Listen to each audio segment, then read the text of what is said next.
Amabhizinisi namakhaya athola ukuphumula kulezi insuku ezedlule njengoba bekwehlisiwe amahora ohlelo ukucisha konga ugesi.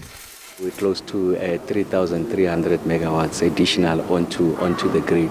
And as we have announced to the country that we are going to make every effort possible to reduce the intensity of load shedding and its frequency. And part of that agenda of addressing the energy crisis in the country. Ungqongqoshe uthi okunye okungenelela kuzoba ukuthenga amandla emazweni angomakhelwane afana neMozambique. Now as confirmed, Mozambique is able to offer us 100 megawatts immediately.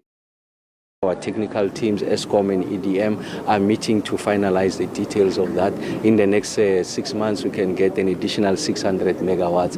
And going into the future, there are multiple sources in excess of 1,000 megawatts. Lokhu akusikho kokuqala ila kuleli thola amandla ogesi eMozambique.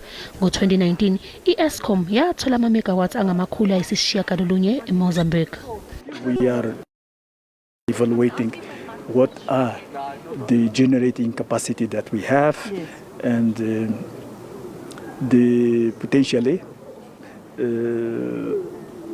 viable electricity that we could increase the generation of additional 80 to 100 megawatts.